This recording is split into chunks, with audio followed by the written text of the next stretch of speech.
ښاغلی ډاکټر صاحب عبدالله د حماس طبابت ستاسو اصلي دنده ده، خو لکه څنګه چې مونږ ګورو لیکوالۍ ته مخه کړې. لومړی که داسې په لنډو کې راته ووایي چې څه باعث شول چې تاسو د خپل طبابت تر څنګ دې ډګر ته هم راودانګئ؟ اصل صاحب ډیره پر ځای پوښتنه او ډیره مهمه پوښتنه ده. زه د طب پوهنځي د دویم کال محصل وم چې یو کتاب مې کوت. هغه کتاب کې لیکلي اوسې که چېرته یو څوک غواړي چې دایمي ژوندی واوسي هغه د اثار ولیکي، هغه د کتابونه ولیکي. نو هماغه یوه خبره وه چې ما ولوستله او ما ته یو انګېزه راکړه، یو الهام یې راکړ. تاسو تر اوسه پورې څومره آثار چاپ شوي دي؟ په دغو کې څومره یې ژباړه ده او څومره یې ستاسو خپل تخلیق ده؟ تر اوسه پورې د وروستي کتاب په چاپ چې هغه خبریاله ناول دی، د دې کتاب په شمول باندې ما 15 کتابونه لیکلي او ژباړلي دي. په دې کې تقریبا زیاتره د طبابت برخه کې دي، 3 ناولونه دي او 2 اسلامي کتابونه دي چې یو اسلام ترهګري نه ده نومېږي او بل پر اسلام طبي څېړنې. هغه زما خپل تحقیقات دي چې د طب له نظره مې د اسلام حقایق راڅېړلي دي او د طب له نظره مې د اسلام عوامر ثبوت کړي دي چې مطلب دغه کې نه یوازې دا چې د انسان د آخرت ګټې دي، په دې کې د انسان د دنیا صلاح او نیکمرغي هم مدغې دي.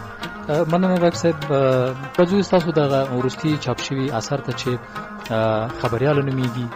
او تر کومه حده چې ما لوستی دی په دې کې د یوې خبریالې هغه ژوند انځور شوی دی. څه باعث شو چې تاسو د دغسې یو موضوع غوره کړئ؟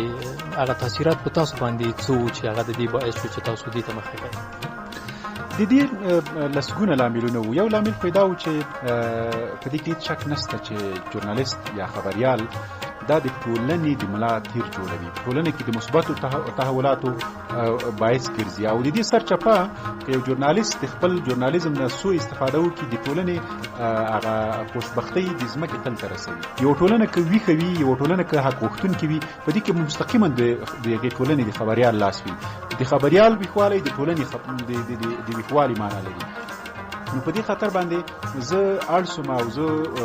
مجبور سوم چې په دې برخه کې د خبریال په ارزښت باندې، د خبریال په ځواک باندې، د خبریال په سپېڅلتیا باندې زه ناول ولیکم او دوی متوجه کم چې دوی څومره قوت لري، څومره ځواک لري، څومره په ټولنه کې د مثبت تغییر باعث ګرځي او څومره ننګونې په دې اوس د فساد په وخت کې څومره ننګونو سره یو ژورنالیست مخامخ کیږي. که چېرته هغه د فساد په وړاندې غږ پورته کوي، یو زورواکی نه پرېږدي، یو زورځواکی نه پرېږدي، هغه دته بېلابېل خنډونه پیدا کوي. نو په دې خاطر باندې ما غوښتل چې دغه ټول د خبریال ځانګړتیاوې پکې راونغاړم. ډاکټر صاحب وبښئ، په خبره کې هم در ولوېدمه، که دا راته ووایي چې ولې تاسو د خپل دغه ناول لپاره خبریاله انتخاب کړه؟ مثلا ولې یو نارینه خبریال؟ د دې اصل کې 2 علت وو. یو خدا ده چې زمونږ زنانه خبریالې چې دي هغه د ډېرو ګواښونو سره مخامخ دي، په جامعه کې کمې دي او بله خبر دا ده چې د دوی ننګونې هم د دوی د مسلک په وړاندې ډېرې زیاتې دي. یعنې یوازې په مرکز کې نه پرته په ولایتو کې هېڅ موږ مېرمن خبریاله نه لرو، که لرو یې هم ډېر کمې به لرو. نو د هغوی د تشویق په خاطر باندې چې هغوی تشویق ځي او دومره خبر دا ده چې چون دا زمونږ په ټولنه کې چون دغه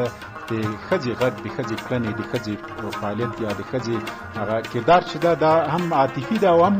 په ټولنه او په خلکو باندې اغېز زیات ده نسبت نارینه ته. ډاکټر صاحب ما تر کومه چې ناول ولوست په دې کې داسې پیښې انځور شوي دي چې ممکن ډېر داسې عادي خلک د هغې نه خبر ونه اوسېږي. دغه صحنه سازي تاسو د کوم هنر د مخې نه، آیا د پیښو په ارتباط باندې تاسو د کوم خبریال سره ناست وئ، د هغې هغه تېر شوي حالات تاسو راواخیستل، یا که دغه تاسو د چا نه قصې اورېدلې دي؟ څنګه فکر نه کوم چې دومره قصې یا مثلا دومره پیښې خو تاسو په خپلو سترګو لیدلې وي، خو څنګه هم دا قیاس کړله چې تاسو داسې یو شی راواخله چې هغه د ټولنې هر قشر ته د منلو وړ وي؟ د دې قدرمن اصل صاحب یو خو دا علت ده چې زه په شروع کې چې کله کوم کتاب لیکم نو په شروع کې هم زه هم حیران یم چې دا کتاب څنګه مخ ته بوځم، څنګه دومره وکړم. خو کله چې زه په کتاب باندې شروع وکم د عواطف د غیبي ماته الهامات کیږي صحنه سازي راته کیږي او د حیرانېږم چې دا صحنه ماته څنګه راغله او د دې په څنګ کې ځینې خبریان لکه تاسو غوندې مخلص خلک لکه باز محمد عابد د امریکا غږ خبریال رڼا دوراني غورځنګ چې دوی ته ما وویلي چې تاسو د خپل ژوند ځینې سرګذشت یا ډېرې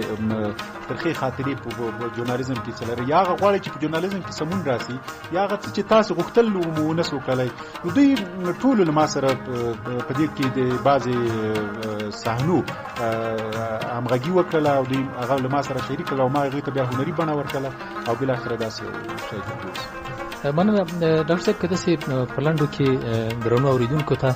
د دغه ناول هغه چا خبره ناچوړې راوباسي. اصل صاحب لکه څنګه چې دا ناول خبریال نومیږي خبریال زمونږ د جامعې مغز د جامعې سترګې او لکه څنګه چې په وجود کې د ملا تیر حیثیت لري همدغسې د ټولنې په جوړښت کې د ټولنې په پرمختګ کې د خبریال رول چې دغه په همدومره زیات ارزښت باندې نو د دې نه چول دا ده چې خبریال ته د دې ناول لخوا نه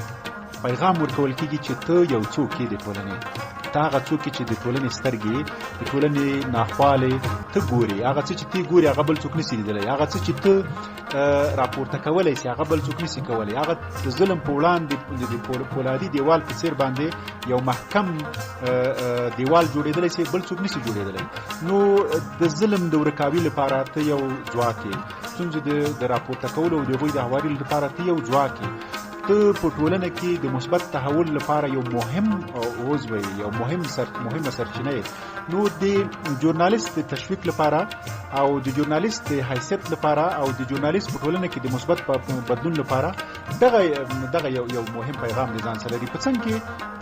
هغه ژورنالیستان یا هغه خبریالان چې دغه پاک مسلک نه سوء استفاده کوي دوی انجام دوی پایلې دوی خراب واقع هم هغوی ته په دې کې اشاره سوي ده ځکه دا ډېر سپېڅلی مسلک ته او ډېر ته باید ژورنالیستان خبریان په درنه سترګه وګوري هغه چې په بده سترګه ته ګوري هغه چې د دې مایک نه سوء استفاده کوي هغه په خورا ناوړو ستونزو کې ښکېل کېږي او د ولس آزار پسې کېږي نو ما ستر هدف په دې کې دا و چې زه ژورنالیست تشویق کړم هغه ته د ننګونو په وړاندې حوصله ورکړم هغه ته د ننګونو په وړاندې زغم ورکړم. ډېره مننه ښاغلی ډاکټر صاحب عبدالله د حماس کورم ودان قلم هم همیشه تاند واوسېږه.